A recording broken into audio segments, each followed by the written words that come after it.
Testemunhas de Jeová, recordes de heresias. Nesta noite eu quero trazer para vocês um movimento que começou por volta de 1884 nos Estados Unidos da América do Norte. O movimento chamado Aurora do Milênio, primeiro nome dado às Testemunhas de Jeová. Um ex-pastor da Igreja Metodista Protestante, Charlie Taze Russell, ele saiu dessa igreja e começou a pregar abertamente que não existia inferno, que não existia o castigo eterno. Ele começou a falar muito, ele que foi da Congregacional e Metodista, Charlie Taze Russell, começou a dizer que não acreditava no castigo eterno. Em 1876, ele se elegeu pastor lá em Pensilvânia, nos Estados Unidos. E lançou duas revistas. A revista Torre de Vigia e Arautos do Rei. O Charlie Taze Russell baseia todas as heresias das Testemunhas de Jeová num tratado que ele fez chamado Estudo nas Escrituras. Os prosélitos, os adeptos das Testemunhas de Jeová não gostam de falar nesse assunto.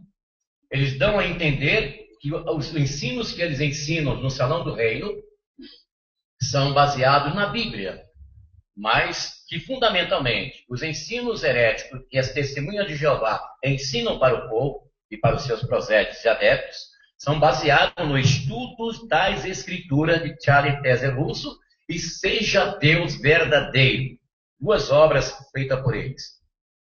E também tem uma obra também, que eles se baseiam, estas boas obras do reino e o paraíso perdido. Eles se reúnem em salões, porque eles detestam templos. Templos para os jeovitas são a composição de Babilônia. Eles dizem que a Igreja Católica e a Igreja Evangélica são Babilônia. Babilônia quer dizer confusão. Quer dizer confusão. Eles têm também duas revistas que eles distribuem, que baseiam quase que diariamente os seus ensinos no Salão do Reino do Brasil e do mundo. São chamadas Sentinela e Despertai. É interessante notar que Charlie Taze Russell diz assim, que as igrejas católicas e evangélicas são Babilônia. Mas é interessante que o centro de tratados dele, em Nova York, Estados Unidos, chama-se Torre de Vigia. É só tirar vigia e colocar Babel, Torre de Babel, porque é só confusão e é só heresias. Muitas heresias que eles têm, entendeu? Estudo nas Escrituras é o fundamento dos ensinos heréticos das Testemunhas de Jeová. Eles tiveram vários nomes. Aurora do Milênio, Associação do Púlpito, Associação dos Estudantes Internacionais da Bíblia e, por fim, no início do século, Testemunhas de Jeová. No século IV, teve um homem, sacerdote da igreja, chamado Ário. Ele trouxe muita confusão no meio do cristianismo, no início do cristianismo, com a doutrina combatendo a Trindade e dizendo que Jesus não era Deus. Este homem, Ário, foi uma tormenta no seio da igreja no início do milênio passado. Ao ponto da igreja, então, lançar o Concílio de Nicéia. Neste Concílio de Nicéia foi discutido os assuntos que este homem, Ário, sacerdote da igreja tradicional, começou a falar que Jesus não era Deus e que a Trindade era algo que não estava conveniado com as Escrituras Sagradas. E neste Concílio de Nicéia foi determinado que este homem era o herege da igreja e ele foi excomungado.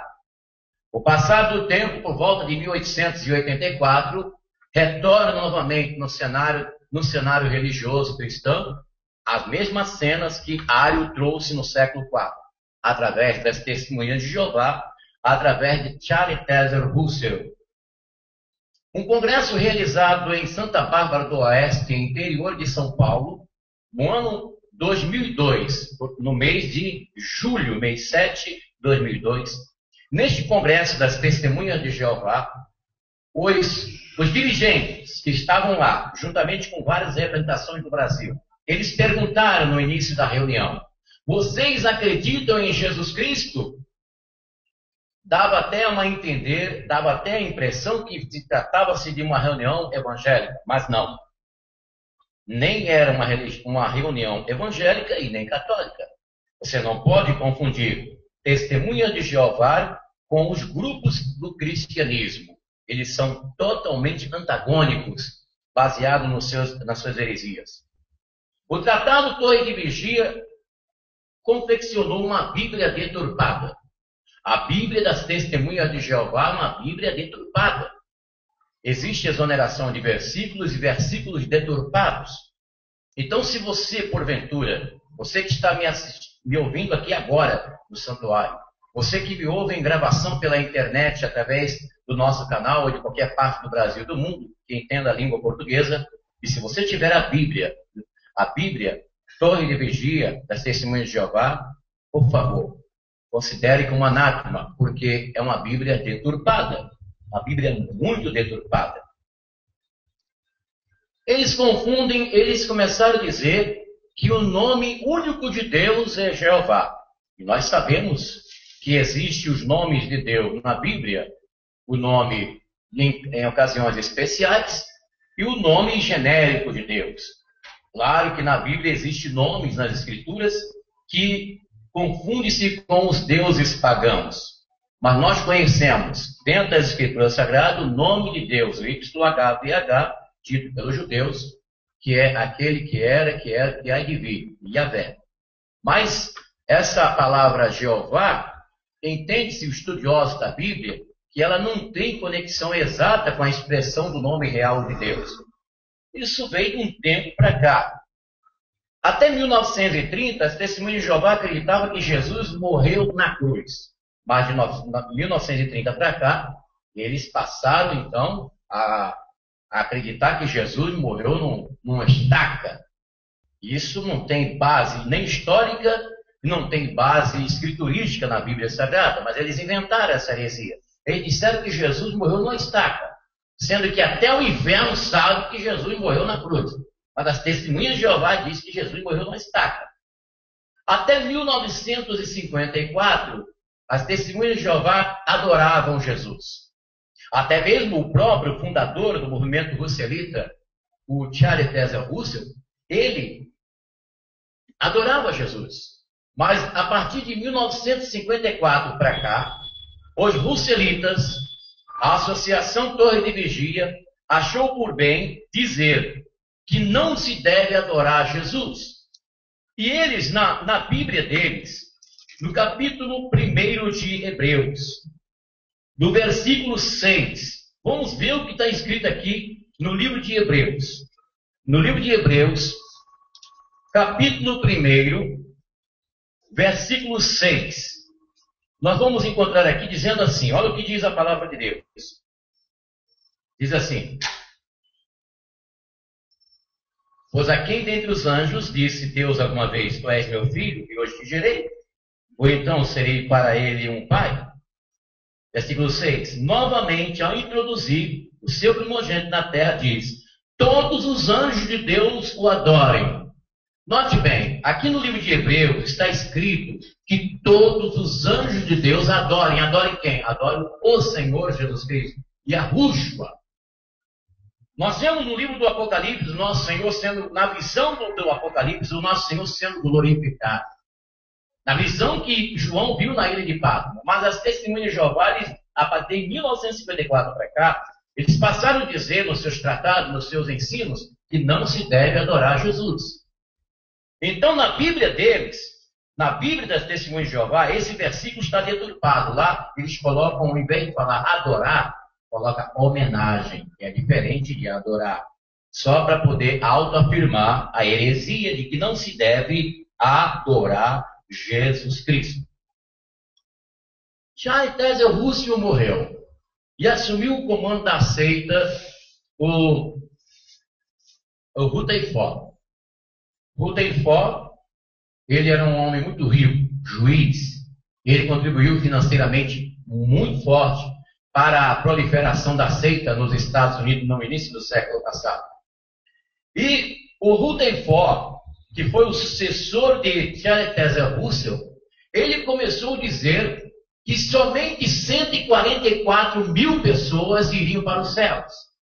E quando então completou o número de adeptos da Aurora do Milênio, fora o primeiro nome dado às Testemunhas de Jeová nos Estados Unidos no início do século passado, quando completou 144 mil, ele inventou uma nova heresia chamada a doutrina da multidão. No livro O Caminho que Conduz à Vida Eterna das Testemunhas de Jeová, lá está contido essa heresia, no qual ele diz que os demais iriam habitar o paraíso na terra. Isso não tem fundamento bíblico. Isso é uma heresia inventada por Rutherford, o sucessor da seita. O Rutherford diz também que Jesus Cristo já veio em 1914. Será que isso é verdade? Jesus já veio?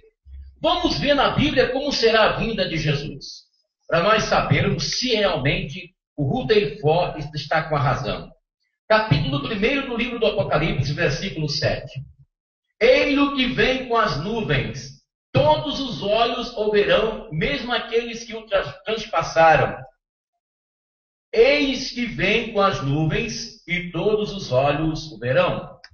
Vamos aqui para Mateus, capítulo 24. Vamos ver como que será a vinda de Jesus, para sabermos se realmente ele já veio. Logo após a tribulação daqueles dias, o sol escurecerá, a lua não terá sua claridade, cairão do céu as estrelas, as potências dos céus serão abaladas, então aparecerá no céu o sinal do Filho do Homem. Todas as tribos da terra baterão no peito e verão o Filho do Homem vir sobre as nuvens do céu, cercado de glória e de majestade. Ele enviará os seus anjos com o estambor de trombetas e juntarão os seus escolhidos nos quatro ventos de uma extremidade do céu. E, gente, isso aí vai ser muito forte. Isso vai ser um acontecimento estrondoso que vai abalar o planeta Terra inteiro. O toque das trombetas em todos os quatro cantos da Terra. A Bíblia diz aqui no Apocalipse 1, capítulo 1, versículo 7, que todos os olhos verão Jesus vindo nas nuvens com poder e grande glória. E nós podemos ter a certeza de que isso não aconteceu. Assim como nós temos a certeza de que Jesus voltará, temos a certeza de que isto não aconteceu. Isso não aconteceu, vai acontecer. Entendeu? Eles distinguiram o versículo aonde diz assim, na Epístola Universal de São João, no céu testifica o Pai, a Palavra e o Espírito. No céu testifica o Pai, a Palavra e o Espírito. Na Bíblia das Testemunhas de Jeová, eles omitiram esse versículo. Eu conversando com um ancião no Rio de Janeiro, um ancião das Testemunhas de Jeová, só para saber deles, por que que na Bíblia de vocês, se na Septuaginta, se na Vulgata, se em todas as Bíblias do mundo, o versículo está lá e vocês omitiram. Aí ele me disse, esse versículo foi omitido porque no original não existia. Quer dizer, eles viraram os verdadeiros exegetas da Bíblia. Eles viraram os verdadeiros hermenêuticos da Bíblia, ao ponto de dizer que este versículo não está contido nos originais, no latim, na Septuaginta, nas tradições preliminares da terra.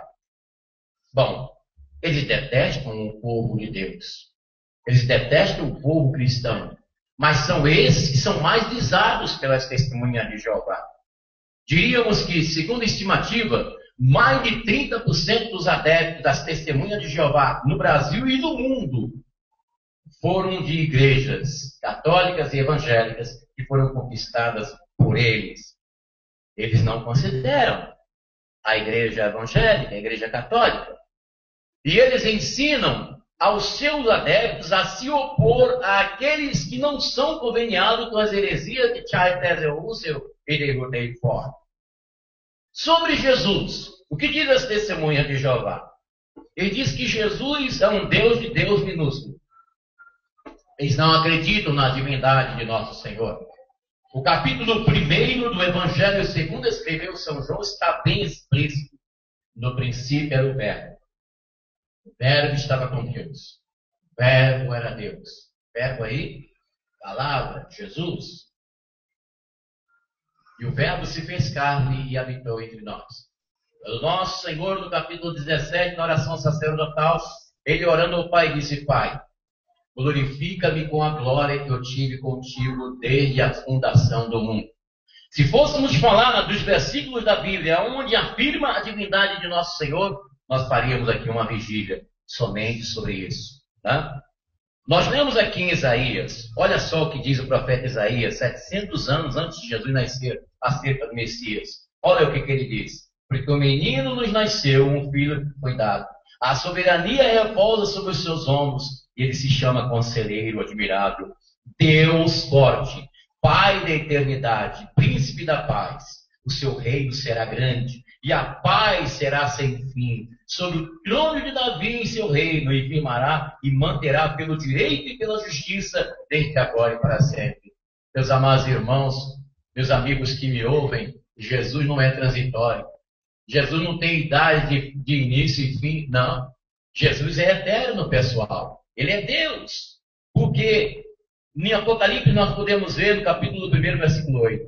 Eu sou o Alfa e o Ômega, o princípio e o fim. Jesus é eterno. Deus se fez carne em Jesus. Nós cremos nisso. Olha, testemunhas de Jeová não acreditam. Eles dizem que a Trindade, ele diz que a Trindade é um ensino de Babilônia, baseado nos deuses pagãos. Mas na Bíblia, nas Escrituras Sagradas, nós podemos ver a Trindade. Quando o nosso Senhor estava sendo batizado, do céu a voz do Pai: este é meu filho amado em quem me comprados. No Rio Jordão estava Jesus sendo batizado por João Batista. E sobre em forma corpórea o Espírito Santo sobre Jesus. Ali o Pai, o Filho e o Espírito Santo. Nosso Senhor, comissionando o seu discípulo, disse em Mateus 28. Ele diz: ide e fazei discípulo em todas as nações, batizando-as em nome do Pai, do Filho, do Espírito Santo, ensinando-as a guardar todas as coisas que eu vos tenho falado. E este estarei convosco todos os dias até a consumação dos séculos. Bom, as testemunhas de Jeová diz que o Espírito Santo é uma força ativa de Jeová.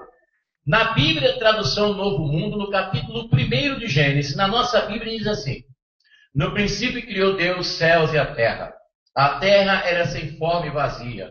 Havia trevas sobre a face dos abismos. O Espírito de Deus se movia sobre a face das águas. E disse Deus: haja luz.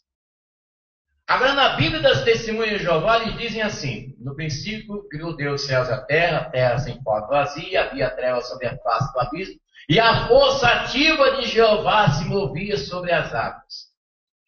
Eles chamam o Espírito Santo de força ativa.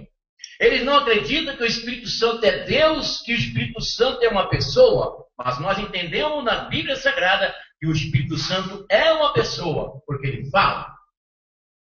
Eu rogarei ao Pai para que vos envie. Vocês não ficarão órfãos, mas eu enviarei o Espírito Santo para que fique convosco. E ele vos guiará em toda a verdade e ele vos ensinará.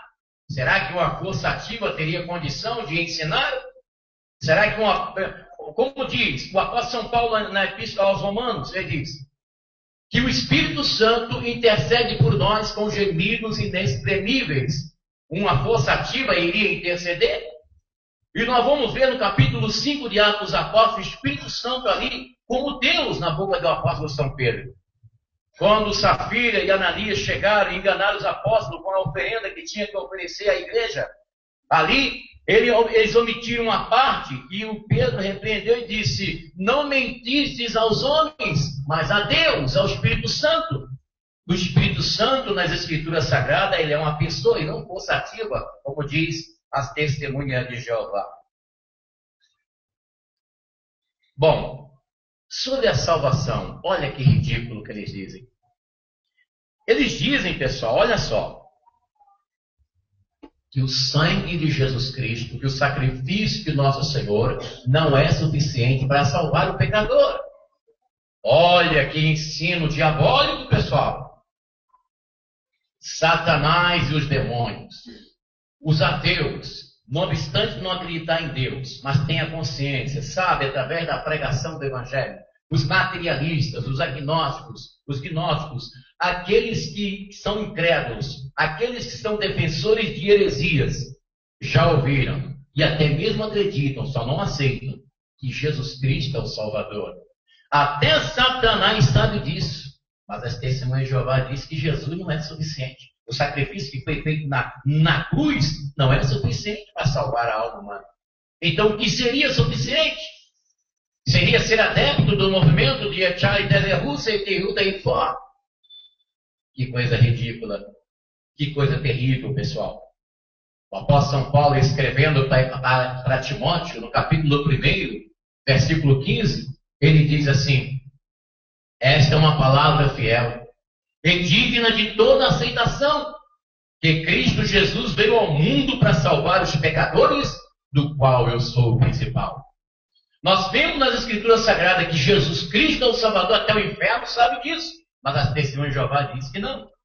Jesus, no capítulo 5, versículo 24 de São João, diz: na verdade, eu vos digo, quem ouve as minhas palavras e crê naquele que me enviou, tem a vida eterna.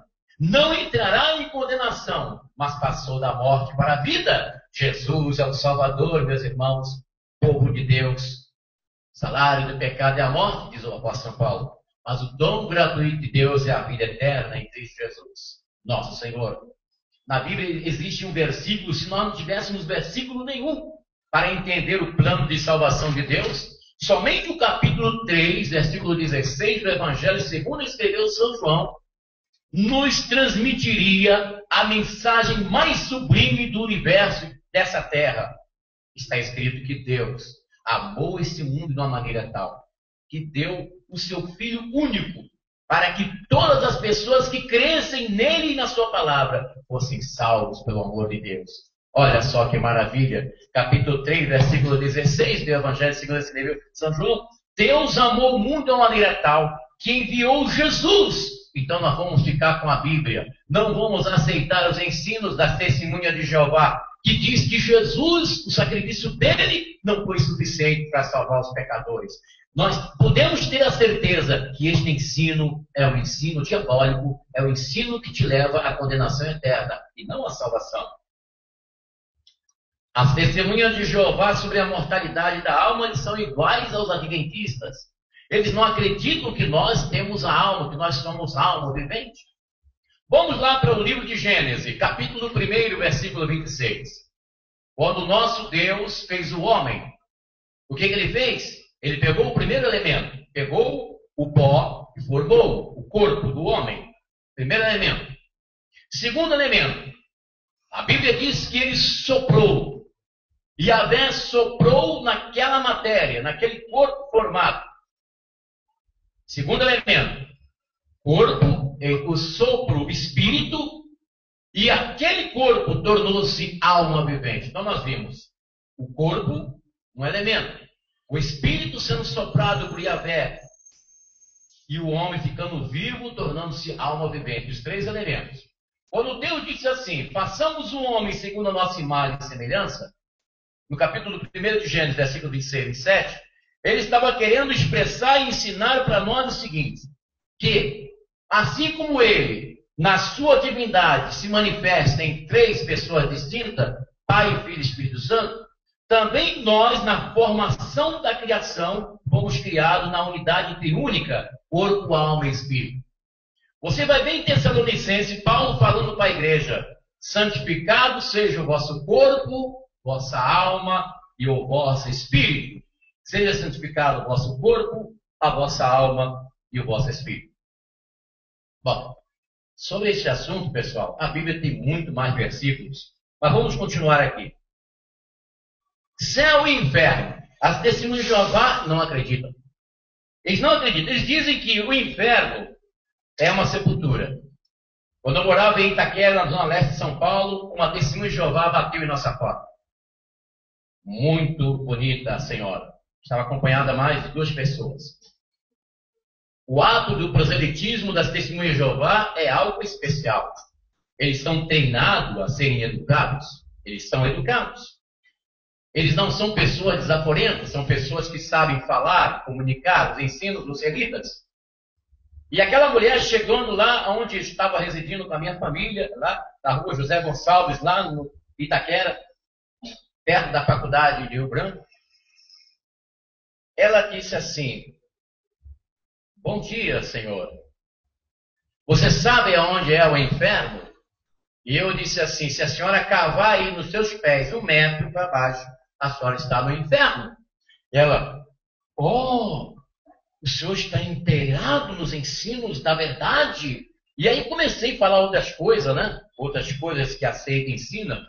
Falei: poxa, o senhor está convidado a participar do Salão do Reino. Quem sabe o senhor pode ser até um ancião.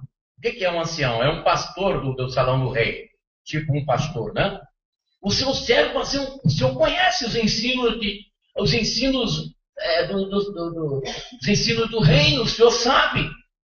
Aí ali eu fechei com ela, né? Depois, né? Eu disse: não, eu já sou cristão, entendeu? Eu já sou cristão, conheço porque eu estudei os ensinos e inclusive estudo nas escrituras de Charles Taze Russell e conversei bastante com ela. E eu quero até abrir uma parêntese aqui e dizer para você o seguinte: quando você for abordado pelas testemunhas de Jeová, não seja assim mal educado com eles.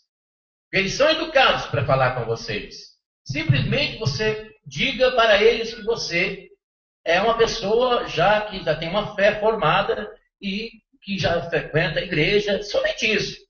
Não precisa você brigar, não precisa você excomungar, não precisa você falar palavras ásperas, seja educado com eles. Agora, a Bíblia ensina, a palavra de Deus ensina para que nós não recebamos em casa, viu? Você não tem que receber essas pessoas na sua casa que vêm com as heresias, com aquela ideia de, vamos estudar a Bíblia aqui, vou te ensinar, porque eles têm uma tática, uma das táticas mais frequentes das pretensas testemunhas de Jeová é a seguinte: ele chega para você e pergunta assim: o que você acha do que está acontecendo no mundo? O que você acha da guerra? O que você acha da política? O que você acha da canonização do Papa João Paulo II? Ele sempre faz uma pergunta para você responder. Mesmo que você não saiba responder aquela pergunta que ele fez, que eles fazem costumeiramente, eles então já vêm com o verbo pronto para poder explicar e daí partir então para o ensino retórico e persuasivo dos ensinos heréticos do Salão do Reino e de Charles Taze Russell e de Hilton Ford. Muito cuidado, pessoal. A Bíblia ensina para você não receber. Seja educado e diga que você já é um cristão. Mas sobre o inferno, sobre os céus, vamos aqui resumir. O nosso Senhor, antes de ascender aos céus, capítulo 14 de São João, ele disse assim: não se turbe o vosso coração, credes em Deus, crede também em mim. Na casa de meu Pai há muitas moradas. Se não fosse assim, eu vos teria dito: eu vou vos preparar lugar. Mas se eu for e vos preparar lugar, virei outra vez e vos levarei para mim mesmo, para que onde eu estiver, estejais vós também. Então você observa que o nosso Senhor lhe prometeu os céus para o seu povo. Deus prometeu os céus na pessoa de Jesus. Se você quer saber mais sobre esse assunto, é só você ler o livro do Apocalipse. João viu a cidade santa, a Nova Jerusalém, a habitação dos salvos. João contemplou a multidão vestida de brancos. E o anjo, ele perguntou: quem são estes? E aí o anjo disse: são aqueles que vieram da grande tribulação, que não negaram o meu nome diante das aflições. Esses são aqueles que lavaram as suas vestiduras no sangue do Cordeiro e que vai habitar os céus. Os céus para nós é uma realidade. Está constituído dentro da nossa fé o céu de glória prometido. Mas as testemunhas de Jeová não acreditam nisso. Também eles não acreditam que existe um lugar onde as pessoas serão punidas. O que a Bíblia fala sobre o inferno? Muita coisa. Seria uma vigília para nós dissecar esse assunto aqui. Mas nós vamos ver aqui no livro de Salmos. O livro de Salmos, no Salmo 9. Salmo 9, versículo 17 e 18. Diz assim: o Senhor se manifestou e fez justiça, capturando o ímpio em suas próprias redes. Os pecadores caíam no inferno. Todos esses povos que se esqueceram de Deus. Esquecer de Deus já é um motivo para a pessoa ser lançada no inferno, pessoal. Jesus falou mais do inferno do que dos céus, para advertir os seus discípulos. Você vê lá no Evangelho segundo escreveu São Lucas, a parábola do rico e do Lázaro, que tem pessoas que dizem assim: aquilo aí é apenas uma parábola, é uma figura, aquilo é um figurado, não tem nada a ver. Mas acontece que nosso Senhor deu nome aos bois. Tem parábolas que não têm nomes e outras que têm nome, elas são consideradas pelos estudiosos da Bíblia como uma parábola que expõe uma verdade dentro de uma analogia. Existem parábolas que são figuradas, elas têm várias figuras, né? Essa, no caso do rico e do Lázaro, que mostra a existência do céu e do inferno pós a morte. Quando você diz ali, nós não vamos ler por causa do tempo, mas o Lázaro estava em chamas e pediu: manda que pai Abraão molhe pelo menos a ponta da minha língua com água, porque eu estou em aflição. Nosso Senhor falou aquilo para poder despertar os discípulos de que existe um local para onde vai aqueles que se esquecem de Deus. O inferno, o tormento eterno. Você pode ver também no livro do Apocalipse, capítulo 21, versículo 8. Esse eu quero ler. Livro do Apocalipse, capítulo 21, versículo 8. Esse aqui é tremendo. Diz assim: é 21:8? Fui eu, João, que vi e ouviu estas coisas, depois de ter ouvido. E ter ouvido e prostei meus pés do anjo. Não sério o texto. Aqui é 21, sim, eu estou falando outra coisa aqui. Vamos lá. Os tíbios, os infiéis, os depravados. Os tíbios aqui são os homossexuais, viu? Aqui mudaram aqui na Bíblia, viu? Mudaram. Isso aqui é a Bíblia católica. Então mudaram, colocaram uma palavra, fizeram uma espécie de eufemismo. Entendeu? O que é eufemismo? Suavizar a palavra. É aquela coisa que eu sempre explico aqui para vocês. Quando a Bíblia diz assim: e a Eva concebeu e deu à luz. Para não dizer assim, Eva pariu e deu à luz. Para não ficar uma coisa chula dentro da Escritura Sagrada. Então, houve então um eufemismo, que é uma maneira de suavizar no texto a expressão do que se tem a dizer. Então, para não colocar aqui os homossexuais, então colocar aqui os tíbios, os infiéis, os depravados, os homicidas, os impuros, os maléficos, os idólatras e todos os mentirosos terão como quinhão o tanque ardente de fogo e enxofre que é a segunda morte. Está aí, pessoal, inferno. Está aí o lugar de tormento. Entendeu? Então não queira ir para esse lugar.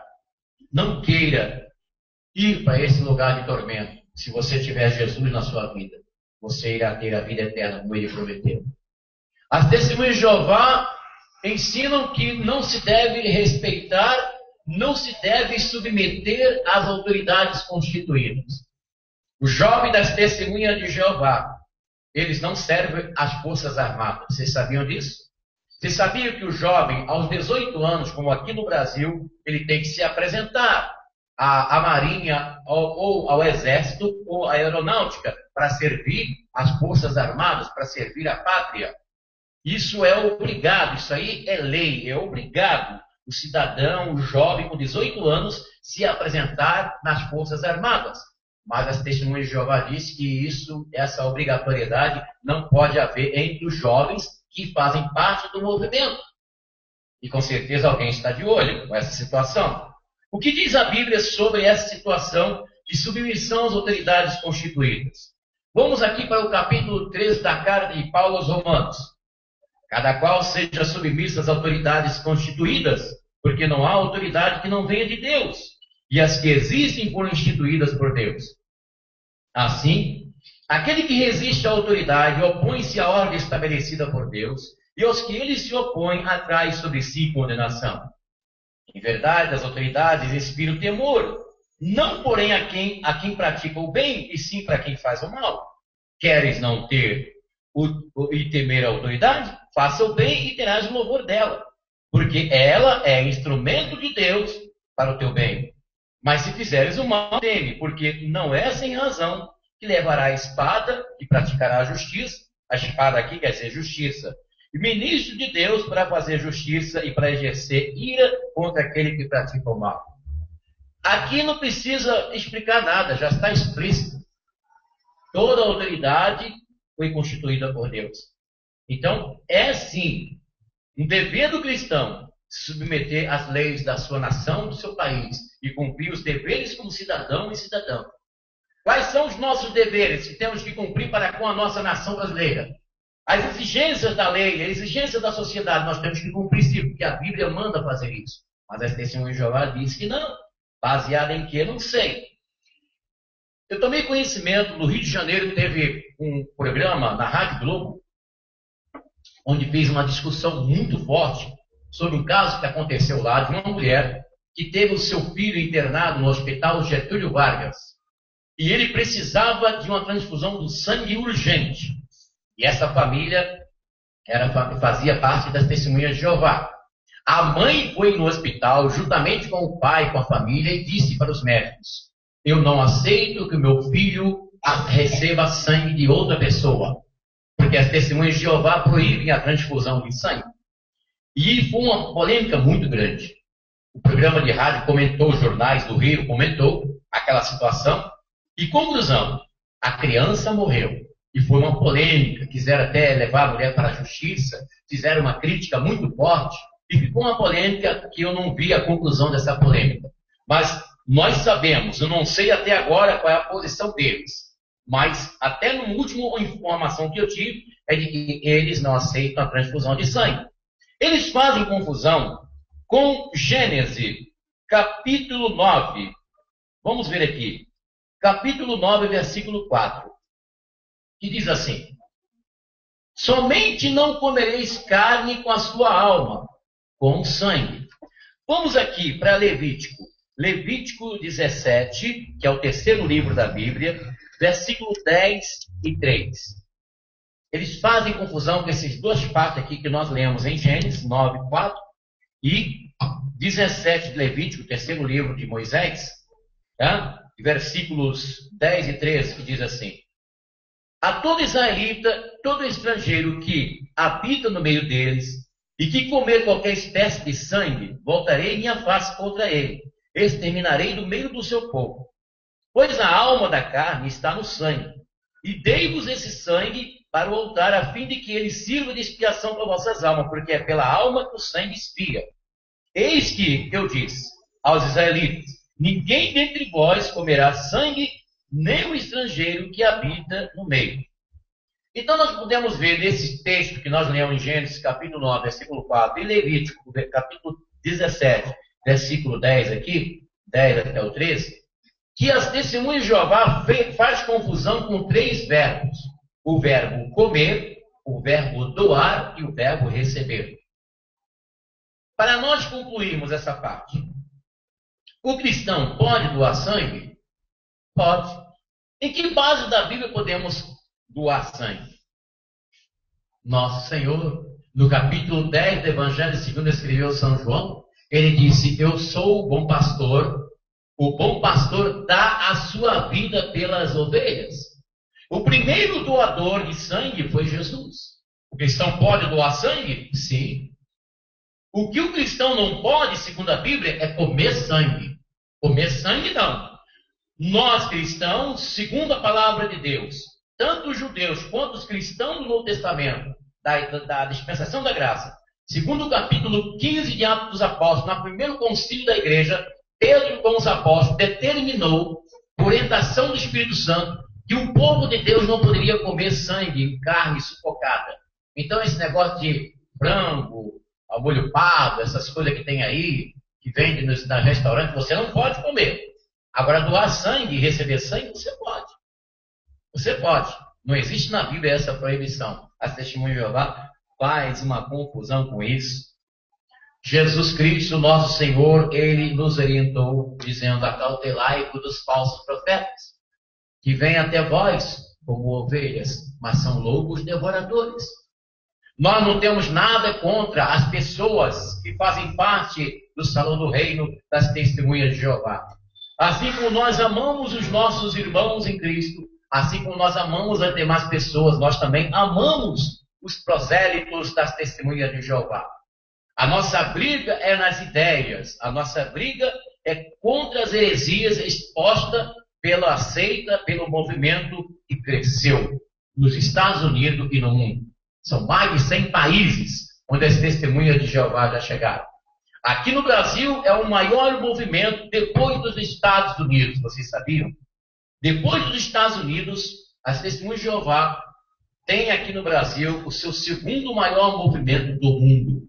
Então você tem que ter muito cuidado, porque mais de 30% dos prosélitos, dos adeptos das testemunhas de Jeová, foram ex-católicos e ex-evangélicos, que foram persuadidos pelos ensinos heréticos dessa seita e que negam o Senhor Jesus Cristo, que negam o plano de salvação de Deus, que passam a acreditar que nem existe mais o inferno e passam então a rejeitar a Jesus e nem mesmo adorá-lo, como fazem os anjos dos céus. Como faz os anjos dos céus, como está escrito no capítulo 1, versículo 6 de Hebreus. Vamos ler de novo? Hebreus, capítulo 1, versículo 6. Quando podemos perceber aqui que aos anjos se propuseram a adorar aquele que é superior aos anjos, aquele que é Senhor dos senhores, aquele que é o Rei dos reis, aquele que diz: toda autoridade foi me dada nos céus e na terra, portanto, ide, fazei discípulo em todas as nações. Vamos ler. E novamente, ao introduzir o seu primogênito na terra, diz, 2 pontos, todos os anjos de Deus o adorem.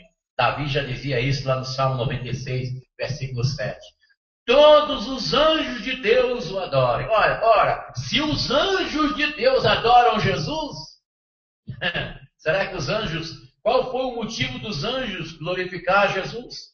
Será que os anjos pecaram, foram redimidos pelo sangue do Senhor para adorar? Não, pessoal. Os anjos adoram por 1000 motivos. Por 1000 motivos. Primeiro, porque Ele é Deus. E um dos grandes razões e motivos que os anjos adoram o Senhor é porque Ele deu a sua vida. Ele cumpriu o plano de redenção no Calvário, morrendo numa cruz para salvar nossas almas do inferno. Não vamos aceitar as heresias de Charles Taze Russell e de Rutherford. Vamos ficar com a palavra de Deus. Próxima sexta-feira, na continuação dos ensinos das seitas famosas no Brasil e no mundo, nós vamos falar sobre a Igreja de Jesus Cristo dos Santos dos Últimos Dias, que foi fundada por Joseph Smith. Ele diz que recebeu a revelação verdadeira do Evangelho.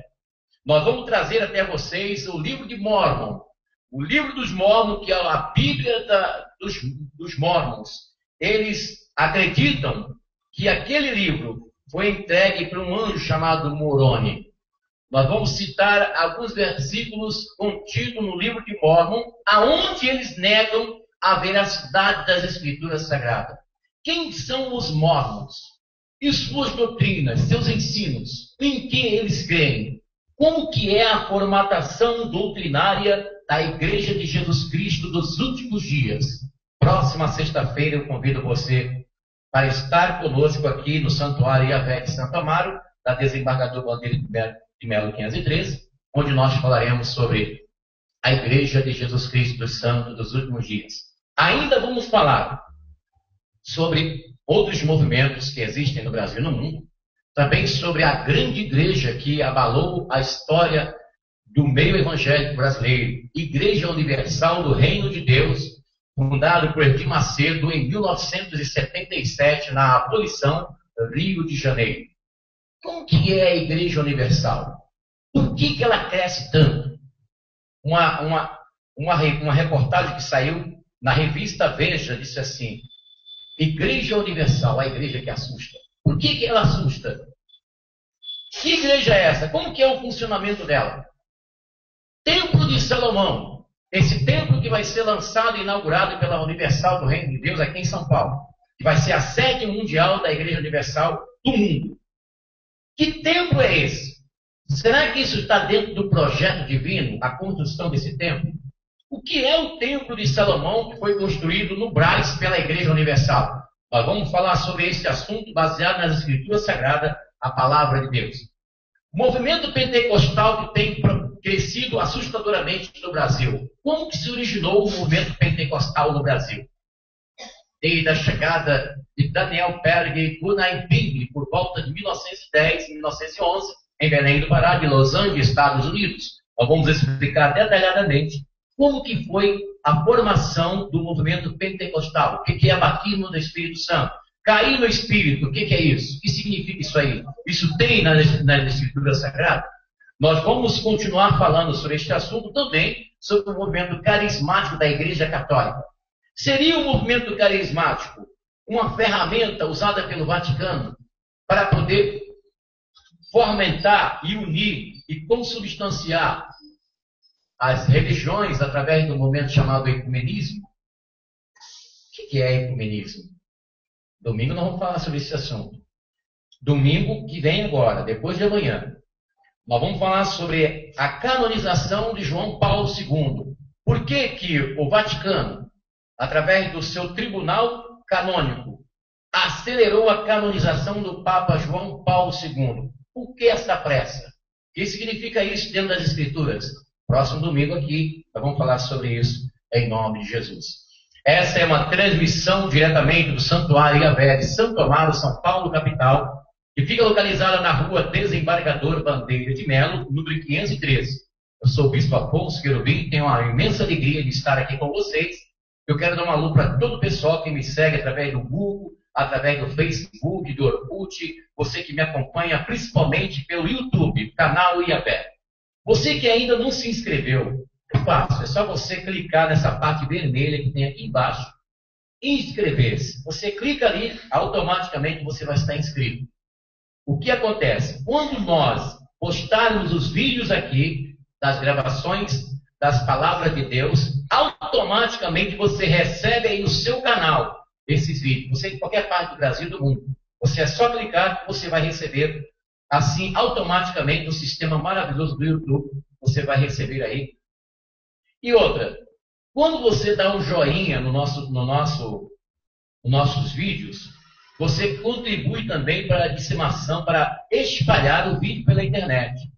Todas aquelas pessoas que se relacionam com você, tanto no Facebook, em qualquer rede social da internet, no momento que você clicar naquela mãozinha assim, ó, que é a mãozinha assim, você clica ali, então todas as pessoas amigas que fazem parte do seu círculo de amizade da internet, de Facebook, de Orkut, de outros mais, vai receber o nosso vídeo e vai receber a palavra de Deus. Então não custa nada você fazer isso, é só você clicar, você estará contribuindo para que a palavra de Deus chegue aos corações dessas pessoas e o Senhor venha operar a obra de redenção e de bênção na vida dessas pessoas. Esse é o nosso objetivo de estarmos aqui. Que o Senhor te abençoe. A qualquer momento eu vou estar por aqui, trazendo para você